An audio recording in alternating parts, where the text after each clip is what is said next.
Meus irmãos, mais uma vez estamos aqui a postos para o nosso estudo. Muito boa noite a todos. Boa noite, Neusélia. Boa noite a todos. Boa noite, Rita. Vamos Graças lá. a Deus, mais um estudo. Vamos lá. E hoje o estudo fala sobre estudo, então a gente tem que ficar mais atento ainda, né? Eu vou ler só um trechinho de uma leitura aqui do livro Entre Irmãos de Outras Terras, capítulo 26, Fé e Cultura. Acolhei ao que é débil na fé, não porém para discutir opiniões. Paulo. Indubitavelmente, nem sempre a fé acompanha a expansão da cultura, tanto quanto nem sempre a cultura consegue altear-se ao nível da fé. Aí, mais no final, ele fala assim: a ciência investiga e a religião crê. Se não é justo que a ciência imponha diretrizes à religião, incompatíveis com as suas necessidades do sentimento, não é razoável que a religião obrigue a ciência à adoção de normas, inconciliáveis com as suas exigências do raciocínio. Equilíbrio ser-nos-á o clima de entendimento em todos os assuntos que se relacionem à fé e à cultura. Ou estaremos sempre ameaçados pelo deserto da descrença ou pelo charco do fanatismo. Auxiliemo-nos mutuamente. Na sementeira da fé, aprendamos a ouvir com serenidade para falar com acerto. Diz o apóstolo Paulo: acolhei ao que é débil na fé, não porém para discutir opiniões. É que para chegar à cultura, filha do trabalho e da verdade, o homem é naturalmente compelido a indagar, examinar, experimentar, teorizar. Mas para atingir a fé viva, filha da compreensão e do amor, é forçoso servir. E servir é fazer luz. Mas a gente tem falado nas aulas de evangelização as duas asas, né? Do saber e do sentir. Se a gente não tem esse equilíbrio, né? A gente não... Então, nós estamos aqui mais uma vez, Senhor, reunidos em Teu nome. Pedimos amparo para esse nosso trabalho desta noite. Socorro aos amigos espirituais do Centro Espírita Francisco de Assis, que onde mesmo estamos ainda online, em casa, com certeza os mentores estão envolvidos nesse trabalho, que possamos, Senhor, neste momento, e todos aqueles que assistirem, serem envolvidos pelo Teu amor, para que possamos ter um bom entendimento, mas principalmente que possamos colocar em prática tudo aquilo que for estudado. Que Jesus possa nos amparar, nos envolver hoje, agora e sempre. Graças a Deus. Então, a gente está aqui no capítulo 13 ainda do Evangelho de Mateus. O Aloysio, nesse episódio, para eles lá, é início do ano, então ele está fazendo umas reflexões, que é normal, né, a gente fazer essas reflexões sobre o que a gente estuda, o que a gente está fazendo, no princípio de ano, né? E aí, ele, nesse caso lá, ele está nesse princípio. E ele lembra, né, que o estudo serve de base espiritual. E para qualquer esforço que a gente venha fazer, no sentido de ser melhor, para que a gente estuda? Essa é a motivação, melhorar o nosso comportamento, ter reações melhores, para conviver melhor com o outro.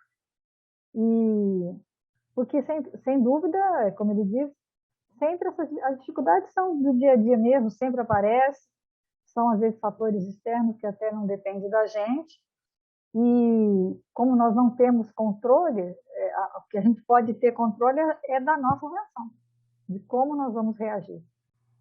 Às provocações, aos convites, né, que ele fala do duelo, uma pessoa que implica com você, isso você levantou da cama, você já está, né, tá na situação, né? Seja em qualquer ambiente, no trabalho, em casa, e a gente estuda exatamente para isso, para a gente se preparar para essas lutas diárias. E a gente, então, está nessa passagem que Jesus explica a parábola do joio e do trigo. E é no momento que o evangelista diz a Jesus que Jesus vai iniciar essa explicação. Então, é o versículo, Mateus, capítulo 13, versículo 36, que diz assim: então, deixando as turbas, veio para casa e, aproximando-se dele, os seus discípulos disseram: explica-nos a parábola do joio do campo. Quer dizer, nesse momento, Jesus ele tinha contado, que ele contou as 3 parábolas, ele contou a parábola do semeador, depois ele contou a do joio, do grão de mostarda e do fermento. E aí, ele, como você, vamos dizer, deve ser no final do dia, terminou, e eles foram para casa, provavelmente para a casa de Pedro, em Cafarnaum. E aí, quando eles ficam sozinhos, ele fica sozinho com os 12 discípulos, que esses discípulos vão perguntar para ele. Eu achei interessante, meu velho, tipo assim, porque ele contou várias parábolas. Por que que eles quiseram explicação? Primeiro, essa questão assim, Jesus não falou assim, olha, agora eu vou explicar para vocês. Foi uma solicitação dos discípulos. A multidão não perguntou nada. A multidão escutou, achou bonito, maravilhoso, lindo, que linda essa história, tal, e foi embora. Foi lá, talvez pensativa por algum momento, mas os discípulos não. Os discípulos se interessaram em fazer. E por quê? A do joio. Eu acho que o que diferencia, assim, primeiro a questão do discípulo, né? O que vai diferir da multidão é porque quando a gente já começa a ser discípulo, a vontade de aprender é maior, né? E aí eu fiquei pensando nisso, mas eu acho que foi a questão assim da identificação, sabe? De você se identificar com, assim, porque eu acho que ela é mais difícil de pôr em prática, entendeu? Porque, tipo assim, a parábola do semeador é assim, é bem explicativa. Uma semente caiu no chão, as sementes que caíram. Depois, do grão de mostarda, é muito bem, pequenininho e cresce. O fermento também aumenta a massa. Tudo isso tem uma explicação mais óbvia. Mas separar o joio do trigo, além de ser difícil, requer muito mais esforço, né? Requer mais entendimento. Eu acho que essa parábola é mais complexa, mais profunda, talvez. Por isso que eles talvez tenham perguntado exatamente sobre ela. É a identificação com a dificuldade. Eu acho que naquele momento ali, eles tiveram assim, não, tudo isso é lindo, maravilhoso, mas como que a gente vai fazer? Sabe? Então, eu acho que essa vontade foi... talvez o entendimento tivesse vindo, né? Mas a dificuldade nossa. Como que eu vou colocar esse conhecimento em prática? E eu acho que foi essa identificação com essa dificuldade, né? De ver um ensinamento aqui como uma coisa grandiosa, mas qual é o caminho que eu vou chegar? Como que eu vou chegar até lá? Justamente porque a gente Como que vai ser o caminhar? Né? E muitas vezes a gente, até outro dia eu falei no estúdio, o pessoal do estúdio comentou, que a gente fica muito focado, porque, qual que é o modelo? O modelo é Jesus, aí você tem que ser Jesus. Não, a gente fica com isso. O mais importante é, o objetivo realmente é ele, né? É sermos perfeitos ao longo da caminhada. Mas primeiro você tem que descobrir aonde você está, em que lugar que você está ocupando, qual que é a sua limitação e qual que é a sua, mas também qual a sua qualificação, para que você serve, para que você ainda não serve. E aí você traçar o caminho, que isso que é importante. O caminho é mais importante do que o objetivo. É importante você determinar qual que é a sua posição hoje e para onde você está indo. Mas não com essa cobrança de que você já tem que ser algo que você ainda não dá conta de ser. Agora, quando a pessoa, eu vejo isso, a gente já falou isso, que o que acontece com a multidão? Que ela está, e aí ele fala até isso, né? Que nessas atividades, até muito hoje em dia nas atividades espíritas, né, no movimento espírita, as pessoas estão mais interessadas, veem essas atividades como um mero entretenimento, uma distração. O Vinícius fala muito na palestra Cinderela, tá? Que todo mundo sai, é lindo, é maravilhoso. E aí eu me lembrei de nunca me esqueço, porque ele vai falar depois mais para frente que muitas coisas marcam a gente, e eu me lembrei de uma palestra daquela, era Pavão, sabe? Eu não vou lembrar não, se aquela Pavão, acho que ela até não mora mais no Juiz de Fora, que ela, eu assisti uma palestra dela lá no Benedito Guerra, e ela, a primeira coisa que ela falou assim, gente, eu vim aqui para incomodar vocês. Eu não quero que vocês saiam falando assim, nossa, que palestra maravilhosa, que lindo que foi isso. Aí, aquilo assim, naquele dia me marcou muito, sabe? Assim, porque eu falei assim, todo mundo já estava meio no início da doutrina, todo mundo falando que achando que a doutrina era maravilhosa, aquela coisa toda, mas ela pegou no pé mesmo, ela falou assim, eu quero incomodar, vim aqui para incomodar vocês se mexerem no lugar mesmo. Então é isso que ele está falando, né? É a questão dos discípulos aí, né? Como eles tiveram a dúvida de como reagir a isso, né? Inclusive, assim, no relacionamento de Pedro com Jesus, o que a gente vê o tempo todo o Pedro fazendo? Perguntando. Perguntando. Ele o tempo a vontade todo, de saber, de estudar, de conhecer. ele queria ter o entendimento que Jesus tinha a respeito das coisas. Porque eles tinham essa certeza, enquanto os discípulos, que Jesus era o Messias, era um modelo a ser seguido, mas eles tinham as dificuldades que nós temos, que é a dificuldade da multidão, né? Que tem uma facilidade imensa de se distrair, e aí, às vezes, a gente até se afasta de ter esse estudo, porque quando a gente começa a estudar, aí acontece isso que a palestrante aí que você citou falou. O evangelho te incomoda. Aí você não dá conta daquilo. Por quê? Porque ele exige um mínimo de mudança. Então, não dá para ser espírita e continuar tendo a mesma vida dos animais, né? Comer, beber, dormir, acordar e cuidar daquele grupinho restrito ali que é a família. A gente não, enquanto espírita, a gente não tem como ter esse entendimento mais. É por isso que você começa um grupo de estudos grande, com 30, às vezes 20 pessoas, de repente tem 3 ou 4, 5, meia dúzia só. Né? Que a partir do momento que você vai estudando, o conhecimento vai te tirando da faixa da ilusão, a zona de conforto, né? E você está pronto para deixar essa zona de conforto? Nem sempre não. Então, o que é mais fácil? É mais fácil eu não estudar, porque eu posso alegar que eu não sei. E a ânsia dos discípulos era justamente isso, eles queriam conhecer, explica-nos. Então, quer dizer, eles queriam ter um entendimento maior para chegar ao mestre, né? E ser como ele. Além de tudo, requer o quê? Coragem, né? Porque você não tem, não é uma coisa que você vai fazer só. As pessoas à sua volta vão te estranhar, a família vai achar ruim.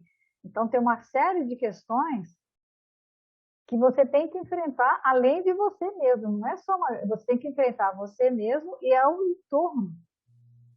E isso é que às vezes é mais difícil. E até em termos de trabalho espírita, o que a gente aprende? O trabalho espírita não é para te tirar da sua casa dos seus problemas, não.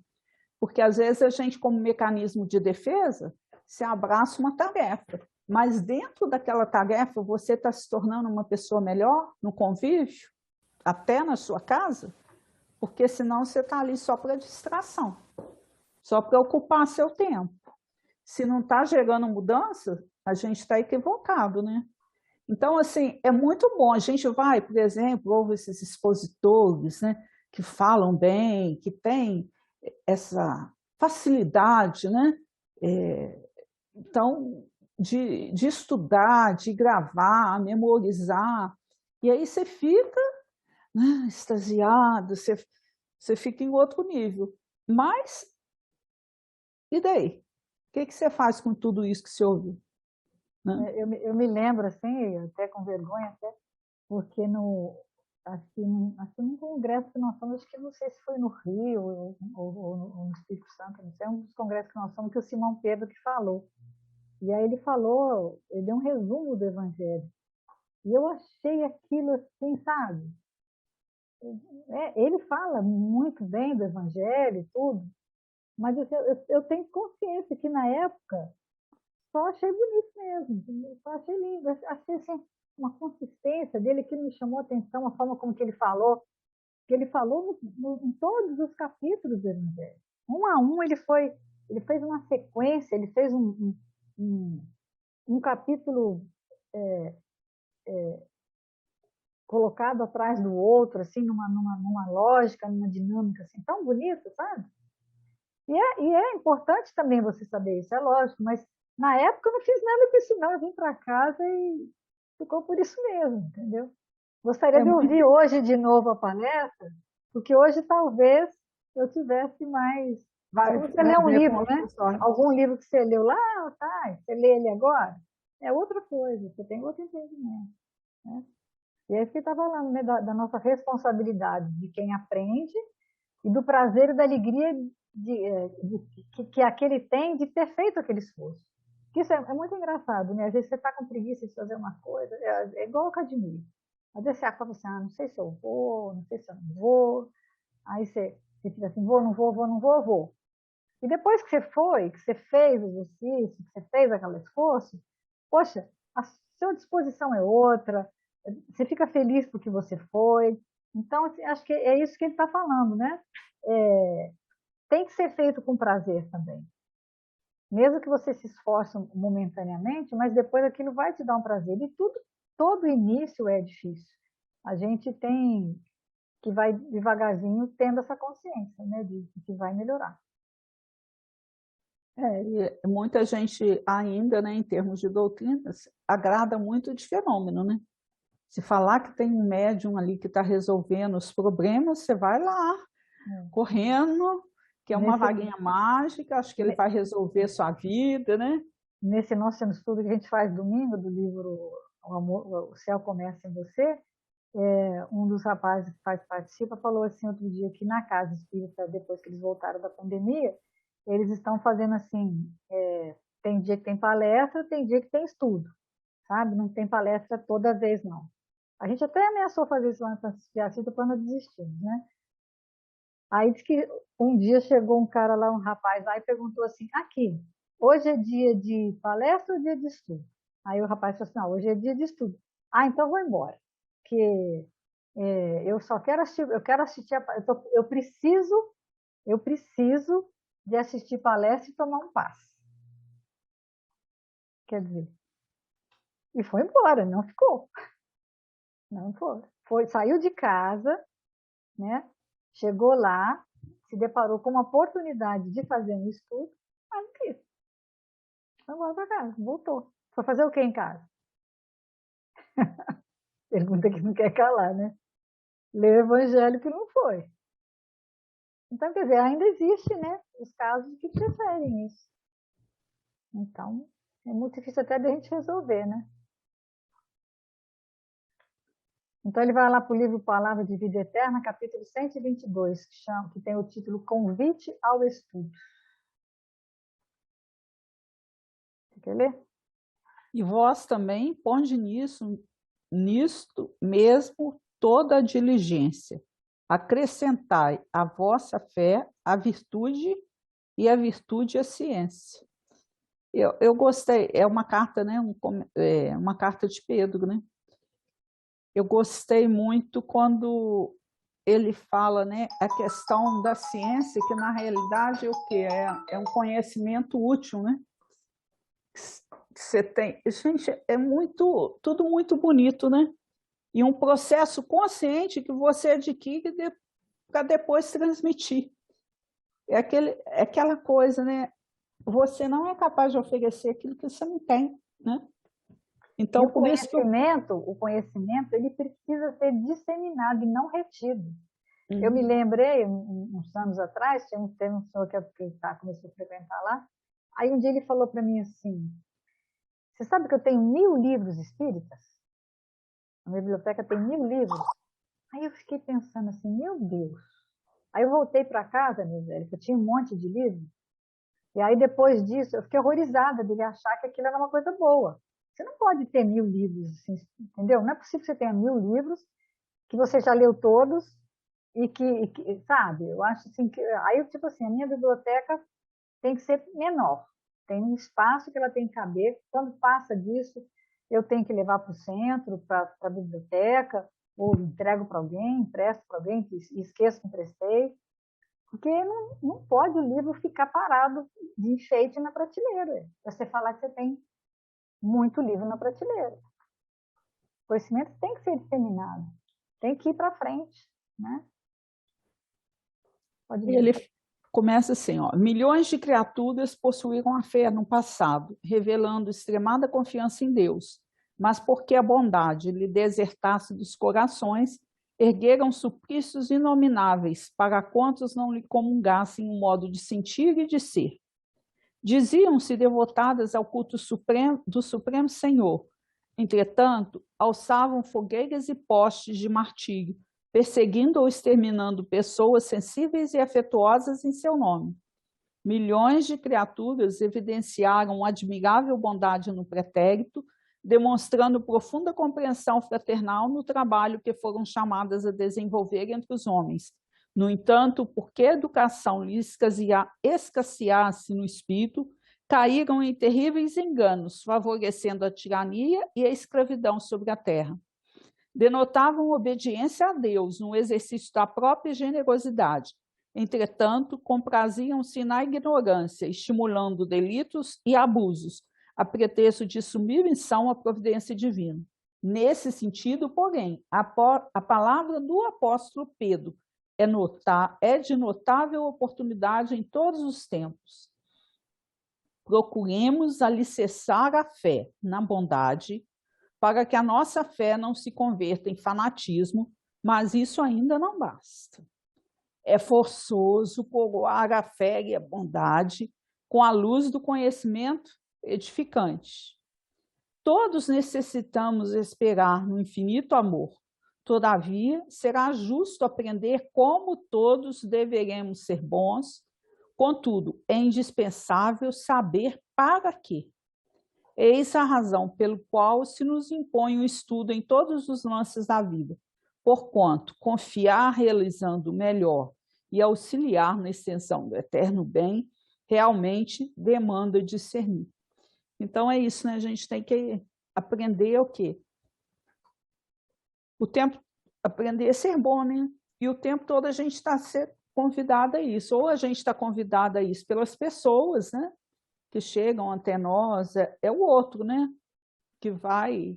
É porque hoje tem tanta banalidade que chega pelas redes sociais ou até por alguma outra pessoa e tal. Então, mas se você, mas é que nem ele fala, todos nós somos convidados ou através de uma pessoa, de um amigo, ou da dor, ou de uma perda, de uma angústia, para aprender alguma coisa. E esse aprendizado, ele vai falar, né? Você une a fé e a virtude, e a ela você vai adicionar o quê? Um conhecimento. Isso vai dar tipo assim, um cimento, né? Um amálgama que vai fazer o quê? Aquilo sedimentar. Vai ficar uma coisa que essa perseverança, né? Na fé, na virtude, nesse conhecimento, vai frutificar e você vai desenvolvendo até que o momento que aquilo é uma coisa natural. E aí você vai diminuindo esse seu apetite por coisas vulgares, por coisas menos edificantes, por conteúdos, às vezes de uma pessoa, às vezes até faz você se afastar de alguém. Porque aquela afinidade que você tinha com ela antes se perde, porque ela foi por outro caminho.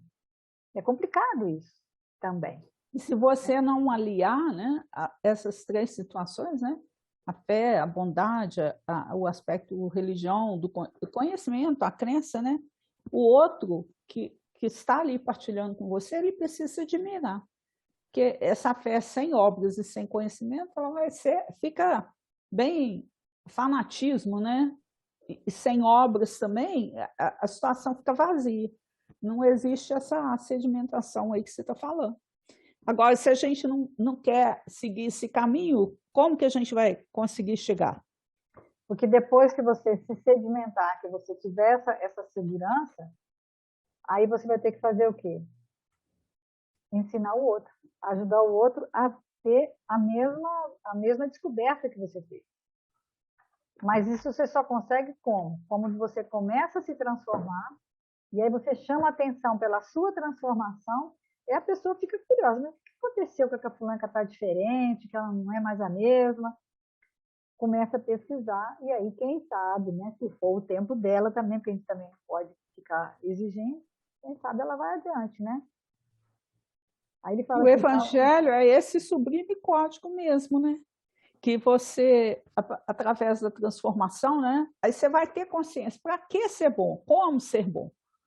Então você vai ver que nos lances da vida, todos os lances da vida, né? A gente vai conseguir trazer o evangelho para a vida cotidiana mesmo. Na sua profissão, como mãe, como cozinheira, como política, né? Porque você vai estar em perpétua transformação e aí você vai ajudar o outro a discernir. Agora, se o outro também não teve todos esses apelos, não foi, então vão vir as circunstâncias na vida que vão e é o que modificá-lo, que ele é a fala, dor, né? a angústia, né? Que tem que saber, existe a diferença entre viver e transmitir a ciência. Eu me lembrei de uma história engraçada que eles contam de uma filha que a mãe fazia um peixe. E que aí a mãe ensinou a ela que ela tinha que pegar o peixe, cortar a ponta do peixe, a cabeça do peixe, cortar o peixe ficar. E ela fazia esse peixe, e aí a mãe ensinou, ela fez muito tempo. Um dia, e ela já adulta, já mãe também, a mãe foi lá fazer o peixe na casa dela. E na hora de fazer, a mãe não cortou o peixe. A mãe não tem que cortar o peixe? Não, não, eu cortava o peixe porque a panela lá em casa era pequena. Mas o peixe pode fazer inteiro. Quer dizer, houve um ensinamento, mas não foi completo. Então, quer dizer, você tem que ter um pouco de noção também, que às vezes você aprende uma coisa e aquilo que você tem que ter esse raciocínio no sentido, ela nunca perguntou, ela não teve curiosidade do discípulo. Mãe, por que você corta o peixe? Ela continuou fazendo do jeito que a mãe fazia, daquele jeito, e cortando o peixe quando na realidade não havia necessidade. Então, muitas coisas a gente vai fazendo automaticamente e não pergunta por quê. Então, por isso que tem que estudar, né? Terminou o texto? Aí ele ainda viu, ele ainda falou deu um exemplo interessante também, quando ele falou, né, que foi da família, né, que quando eles foram do É. centro ajudar uma família, né? Então, o conhecimento, ele vai te ajudar a ter o quê? A discernimento, né? Então, é uma família de Bangladesh, né? Que aí eles foram ajudar Bangladesh. Bangladesh, Bangladesh. Bangladesh. É. Eles foram ajudar e aí na realidade, assim, você tem que olhar o que você vai levar para essa família, qual é o hábito dela, cultural, de comida. Eles Então, por eram de exemplo, origem muçulmana, né? Não comiam carne de porco. na carne de porco, não usava roupa curta, né? Então, às vezes, você, até para ajudar os outros, você tem que ter esse conhecimento de discernir o que é preciso efetivamente, assim, você fazer que vai ajudar mesmo. Né? Porque às vezes você coloca. Eu lembro até uma vez, uma situação que a gente vivenciou, assim, em termos de sopa, né? Que aí ficou naquela ânsia, foi visitar uma pessoa, ela só estava comendo arroz com feijão. Aí ficou conduído, falou, não, vou levar uma carne para ela. Aí ela agradeceu e falou assim, olha, mas você não leva mal não? Por quê? Porque eu não posso comer carne, eu não tenho condição de comprar carne. E se eu criar um hábito que depois eu não vou dar continuidade, né? Aqui em casa é isso, a comida é simples mesmo, é arroz com feijão. Então, assim, a proposta, né, de ajudar, porque dentro da realidade da pessoa era importante comer carne. Ela quis levar isso para o outro, mas não era a realidade do outro. Então, quanto que a gente tem que ter cuidado até para ajudar, né? Ter esse discernimento. Então, quando você se propõe a ajudar alguém, dá uma olhada assim, no contexto geral, uma analisada, né? Para que realmente as coisas funcionem melhor, né, Rosa? É. Ele fala aqui, né, que na experiência política o evangelho também é útil, porque ele ensina o equilíbrio entre a ética e a honestidade, sem deixar de lado a misericórdia e a compaixão. Achei interessante isso que ele falou. Então, se eu sou um cidadão, mas tenho uma experiência política, né? Mas eu também tenho uma experiência fraterna. Então, tudo você tem que levar ao evangelho. Tudo é abordado, tudo que a gente, ele fala, né, que tudo que a gente estuda aqui é algo para a gente colocar em prática mesmo na nossa família, na profissão, na política, no esporte, na nossa vida comunitária. E aquele vídeo que me passou da Anete, né, que ela fala da experiência da Ivone Pereira, ela fala isso, que adianta você ter evangelho, né? Qual que é a importância do evangelho na sua vida se você não consegue colocar na sua vida, no seu dia a dia? É a prática dele que vai fazer você a discernir, né? Porque para tudo você tem que ter esse discernimento. Tem que ter usar essa lógica, ter essa fé raciocinada, que não faz as coisas assim, de forma desequilibrada.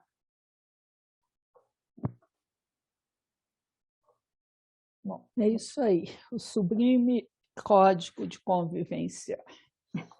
Ai, e que desafio. Aí ela vai para o livro, né, Vinhos de Luz, acho que dá tempo da gente ver o Vinhos de Luz, né? Guardemos o ensino. Aí, ó, põe de vós essas palavras em vossos ouvidos. Está em Lucas, né, 9:44. O benfeitor vai fazer esse comentário desse versículo, né? Que na realidade é o hebraísmo, né, que ele fala. Toda vez que fala ouve, né, fala Shema Israel, ouve, ou seja, presta atenção, olha isso. Foca nisso aí, que esse negócio aí, vê o que você está fazendo. Tudo que fala ouve, né, põe essas palavras no seu ouvido, não é no ouvido aqui, né, só de ouvir, não é daqui para lá, né, é daqui para cá. Aí é que é interessante, né? Muitos escutam a palavra do Cristo, entretanto, muitos poucos são os que colocam a lição nos ouvidos. Não se trata de registrar meros vocábulos, e sim fixar apontamentos que devem palpitar no livro do coração. Muito lindo, né, esse comentário dele. Não se reportava a Jesus à letra morta, mas ao verbo criador. Os círculos doutrinários do cristianismo estão repletos de aprendizes que não sabem atender a esse apelo. Comparecem às atividades espirituais, sintonizando a mente com todas as inquietações inferiores, menos com o Espírito do Cristo. Dobram joelhos, repetem fórmulas verbalistas, concentram-se em si mesmos, todavia, no fundo, atuam em esfera distante do serviço justo. A maioria não pretende ouvir o Senhor, e sim falar ao Senhor.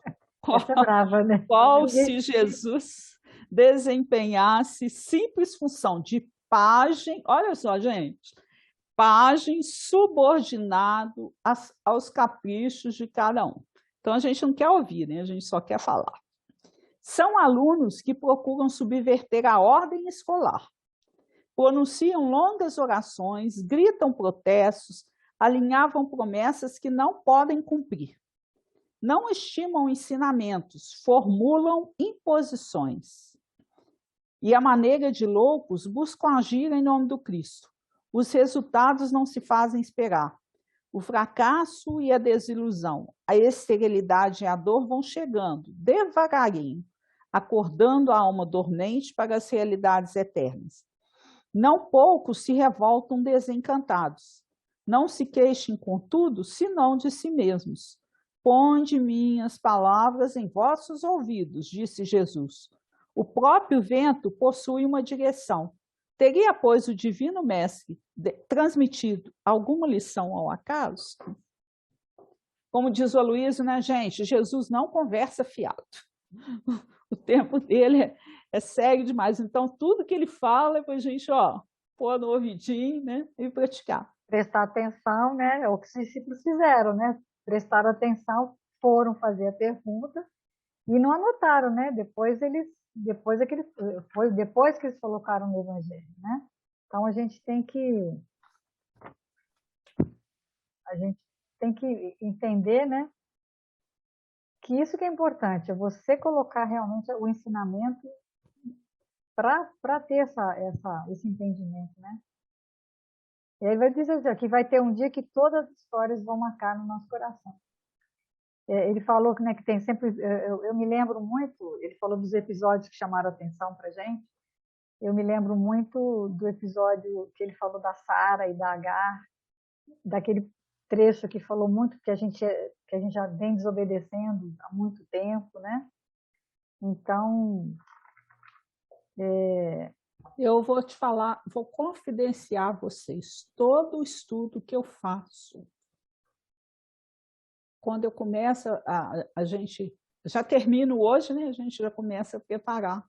eu já começo, próxima, às vezes eu desligo a gravação e já vou assistindo o próximo, já vou baixando ele, já vou vendo o texto. Eu também, né? Já vou vendo os textos, já apoio tudo.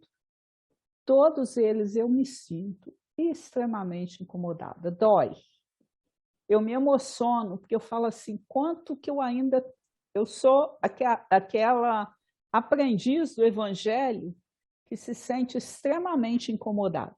Isso já está acontecendo muito comigo. Eu ainda não sou capaz de ouvir com atenção, sabe? Mas me senti incomodada cada vez mais. Aí ele vai para o livro Doutrina e Escola, capítulo 13, Espiritismo e Estudo.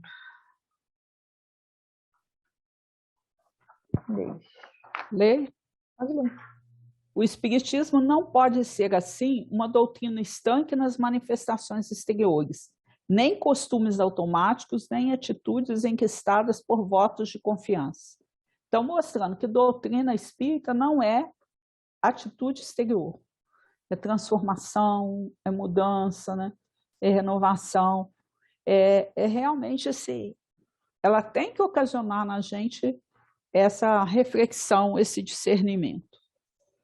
As assembleias em que se exprime quais aquelas dos cristãos primitivos devem ser reuniões de intercâmbio, cultura, em que as letras consoladoras e educativas, interpretadas pela inteligência madura, se constituam substância nutrientes da alma.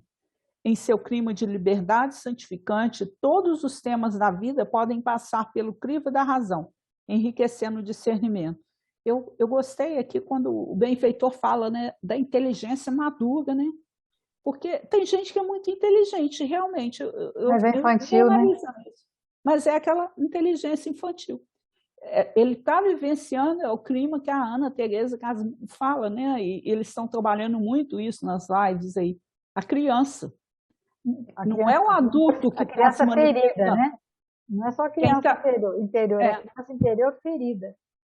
Não é o adulto que está se manifestando, é essa criança ferida, birrenta, imatura. Então, gostei desse termo, inteligência. A inteligência nossa tem que ser madura, né? Tem que... o conhecimento vai te dar essa inteligência madura. E se constituam o quê? É substância, nutrientes da alma.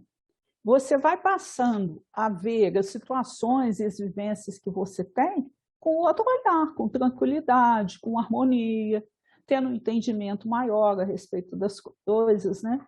Então, é um nutriente da alma, né? Ele fala a questão do enquistado, né? Atitudes enquistadas. O que é um quisto, né? É uma calcificação, uma coisa endurecida, que ficou ali como um tumor. E aí não tem esse movimento, não tem essa... Aí ele fala que o tempo passa, a pessoa continua com os mesmos defeitos, com os mesmos vícios, quer dizer, aquilo está enquistado, não muda em nada. Então, a gente, se você chegar a perceber que você não mudou em nada, porque não tocou seu coração, né? Aqui, ó, eis porque um templo espírita não se resume à função do hospital para as criaturas enfermiças e torturadas, mas é, sobretudo, uma escola aberta aos interesses supremos do ser e do destino, em que todas as atividades, quando corretamente dirigidas, são aprendizados de caráter sublime. Desde as simples manifestações dos desencarnados em desajuste, até a preleção dos grandes mensageiros da esfera superior. isso aqui, quando ele falou, eu lembrei muito que quando eu comecei na mediunidade, a dona Chile era uma pessoa assim muito... Ela tinha uma vivência mediúnica muito grande, né? Então, uma coisa que ela falou comigo, eu lembrei dela, que ela me passou esse ensinamento. Ela falou assim, quando você escutar um espírito se manifestando, ele está ali não só para ser ajudado, mas para ajudar você. As dores dele, se você não tiver vigilância, serão as suas. E às vezes você vai estar passando determinada situação, ouvindo a dor do outro, para que você seja capaz de suportar a sua com tranquilidade. Ela, naquela época, me falou isso, há muito tempo atrás. Então, olha como que a gente tem que tirar de aprendizado, né? Porque às vezes você está numa reunião mediúnica, a gente até em termos cai a vibração nossa, porque a gente começa a julgar a atitude do espírito. E ali você tem que estar numa entrega total para que os espíritos sejam capazes de manipular aquela carga fluídica que você tem, que você pode oferecer, que todos nós que somos médiuns, a gente pode oferecer isso, para aquele irmão que ainda está assim, bem materializado, mas a lição dele, que ele está ali, que ele está se despindo, que ele está fazendo aquela catarse, né, desabafando, tem que servir para a gente ter esse entendimento maior. A gente não tem Não posso noção cair do no mesmo erro. desdobramento. A gente não tem noção do desdobramento do que acontece na casa espírita. Em geral, em tudo, em qualquer trabalho. Aquele livro Dimensões Espirituais da Casa Espírita é fantástico nesse sentido. Acho que até da Celie Schubert, não é? Se eu não me engano, é ela que escreveu. Porque aquilo é uma coisa muito maior do que a gente vê. E quando você está atendendo um espírito, na reunião mediúnica que eu estou falando, a gente percebe que ele está falando, mas ele está falando em nome de muitos que estão ali, porque eles são trazidos para a reunião, porque tem muitos ali que têm o mesmo compromisso ou o mesmo comprometimento. O mentor também está falando para todos. Todo mundo, todos os nossos pensamentos, está todo mundo envolvido numa vibração só, e todo mundo está recebendo e doando, aprendendo e ensinando. Então, uma coisa assim, se a gente tivesse essa visão espiritual que só os espíritos maiores têm, a gente ia ficar, aí sim a gente ia ficar maravilhado, né? Não ia nem ter como ficar incomodado. Porque é fantástico isso. Quanto que eles atendem a gente sem a gente nem saber. Quantas vezes você faz uma pergunta, já me aconteceu várias vezes, de eu fazer hoje uma pergunta para Deus e ele me respondeu 3 dias atrás. Através de um irmão que falou alguma coisa. Aí se você estiver atento, se você prestar atenção, aquele conselho que seu amigo te deu há 3, 4 dias atrás, é a pergunta que você está fazendo hoje. É a sua dúvida de hoje. Ele anda na sua frente, muito adiante. Então, isso que a gente tem. E isso só você estudando e você estando vigilante, você estando atenta, é que você percebe. Isso é muito visível, né? Assim, para nós, em termos de obra espírita, no livro Nosso Lar, que todas as conversas que a Narcisa tem com o André Luiz, na realidade, né? Até a própria entrevista lá que ele vai, né? Com, eu não vou lembrar o nome do Clarencio, né? Que tem que atender de 2 a 2, quer dizer, enquanto ele está falando para o ensinamento está servindo para o outro, né? Porque aquilo é fantástico, né? Tudo que ele ia falar, a mulher falou, e ele falou, agora não posso falar mais, porque não dá, né? Não tem jeito. Ficou envergonhado. E as próprias situações da Narcisa, quando ela vai falando para ele, algumas questões, né? É para preparar ele para a volta ao lar e tudo, né? Então, é muita pretensão nossa achar que tudo acontece ao acaso. Quando a doutrina fala o acaso não existe, é para a gente entender que os nossos benfeitores, nossos amigos espirituais, estão ali o tempo todo, nos secundando, né? Fazendo parte da nossa vida, tentando nos resgatar dessas situações de ilusão que a gente, por livre-arbítrio, né? Faz essas escolhas. Né? Acho que vale a pena ler de novo esse trechinho que ele fala disso. Ó. Olha, presta atenção. As assembleias em que exprimem quais aquelas dos cristãos primitivos, ou seja, vamos lembrar como eram as assembleias antigamente, né? Uhum. Devem ser reuniões de intercâmbio cultural em que as letras consoladoras e educativas, interpretadas pela inteligência madura, se constituam na substância nutriente das almas. Quer dizer, aquilo tudo tem um objetivo, mas você tem que estar ali como um cristão primitivo, curioso, querendo aprender, usar a sua inteligência madura. Aquilo é consolador, é educativo, é sim, mas tem que nutrir a sua alma. Mas você tem que abrir a boca para comer. Se você não quer comer, se você não tem como alimentar alguém que não quer se alimentar. Sua mente tem que estar aberta, né? E todos nós sabemos que é preciso conhecer para renovar e renovar para progredir, né? É uma coisa que ele chamou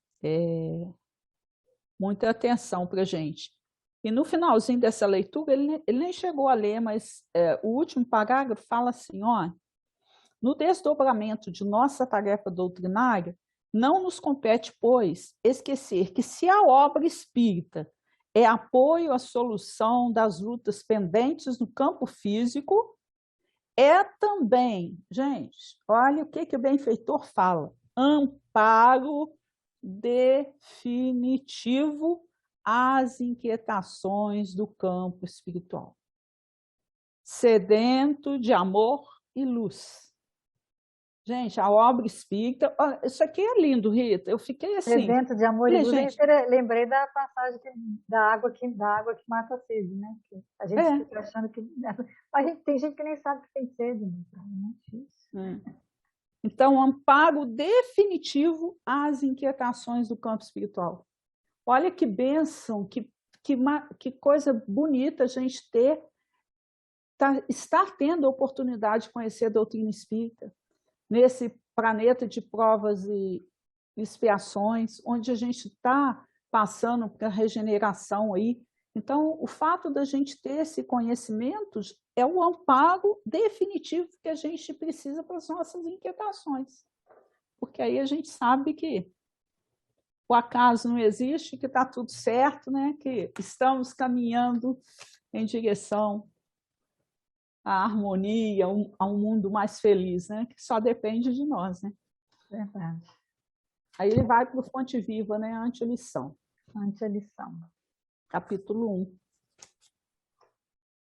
1. Considera o que te digo, porque o Senhor te dará entendimento em tudo. Olha que coisa linda, gente. O Senhor te dará entendimento em tudo. É Paulo falando a Timóteo, né? Ante a exposição da verdade, não te esquives a meditação sobre as luzes que recebe. Quem fita o céu de relance sem contemplá-lo, não enxerga as estrelas, e quem ouve uma sinfonia sem abrir-lhe a acústica da alma, não lhe percebe as notas divinas. Gente, essa coisa da gente observar a natureza, está com problema, silencie, faz uma prece e olha para o céu.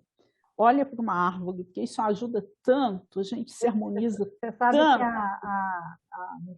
a natureza, né? A vegetação, a natureza em geral, mais vegetais, assim, eles vibram numa onda alfa. Então, quando você vai para a natureza, lógico que você não vai chegar em alfa, mas como é a média, você se aproxima mais. Por quê? Porque vai juntar a dela com a sua, e se você se entregar a isso, a sua energia vai melhorar automaticamente.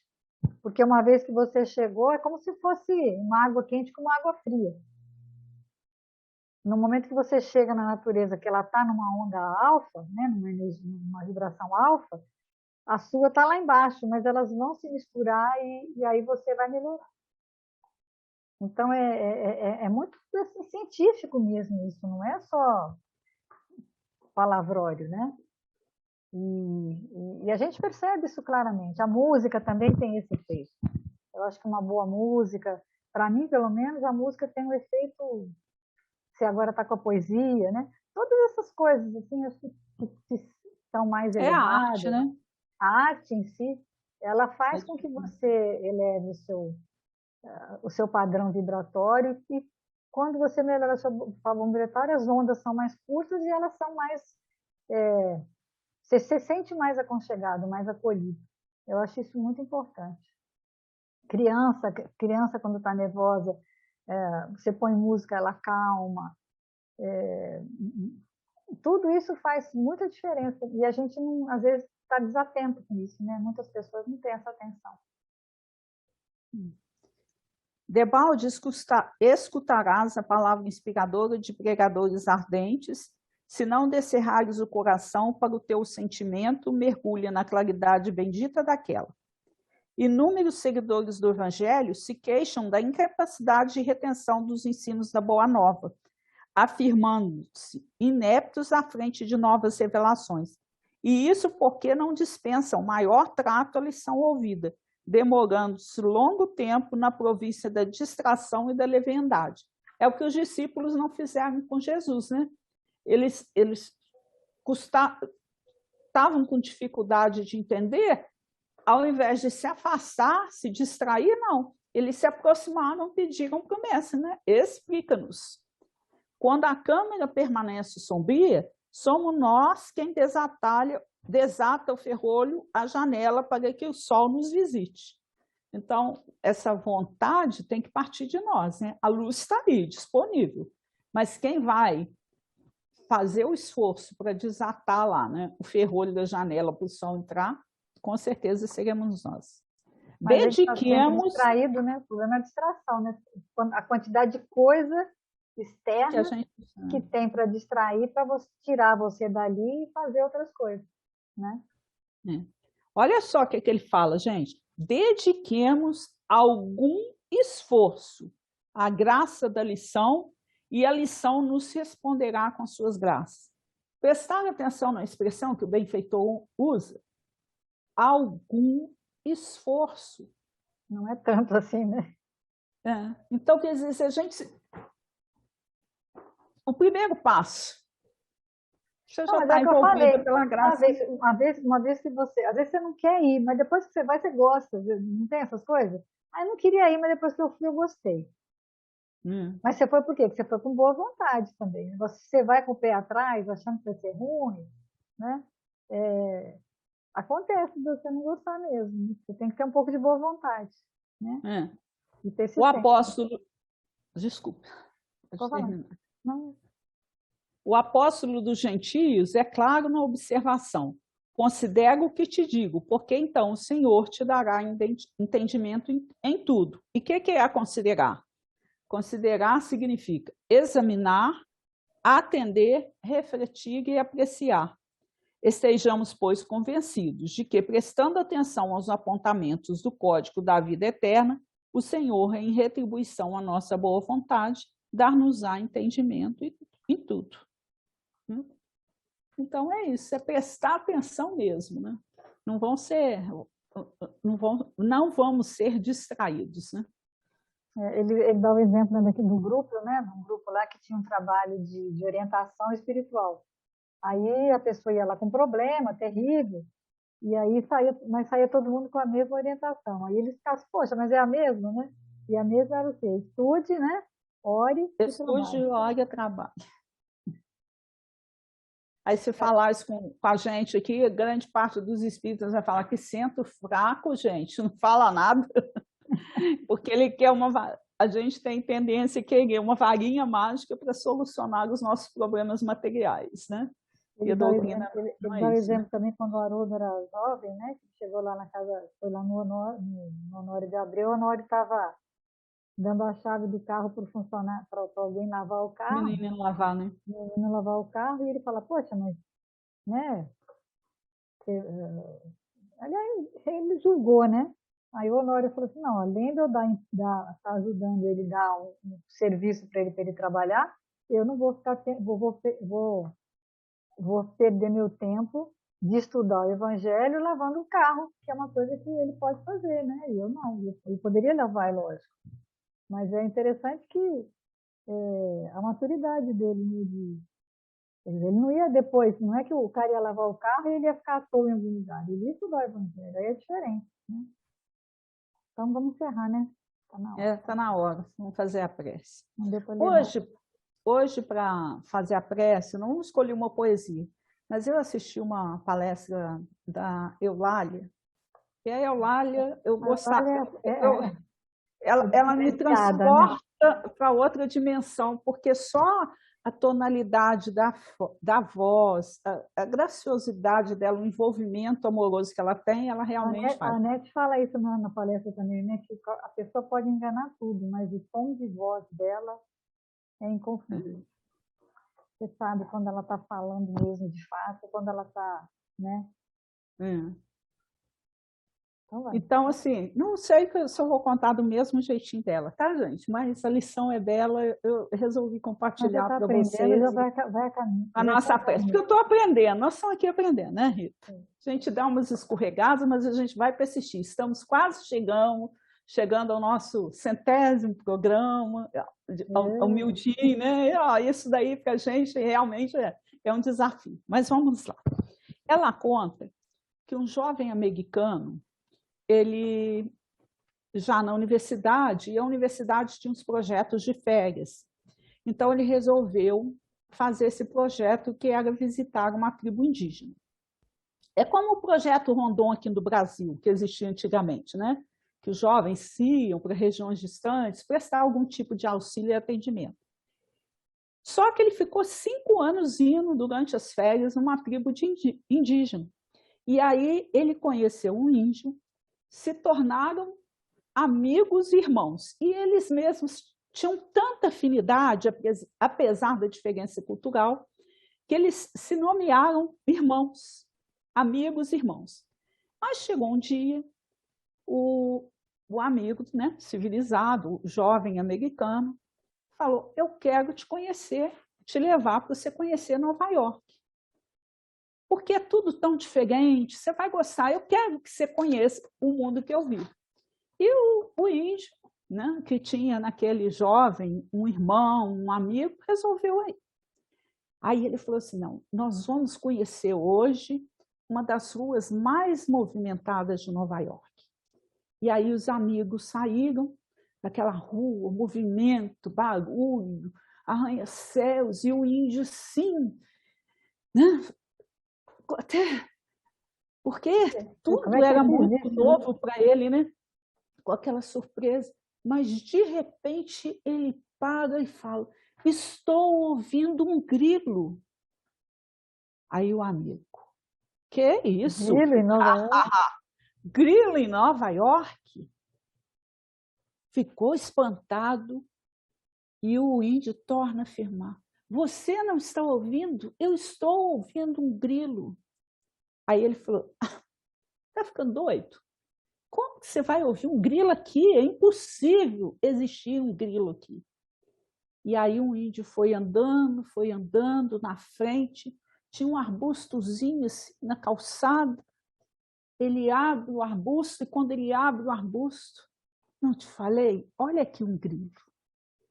E aí o jovem ficou, né, assustado. É, realmente um grilo. Mas o amigo índio, o amigo irmão, falou: não, eu tenho que dar uma lição para ele. E aí ele imediatamente bolou alguma coisa para deixar alguma lição para aquele amigo.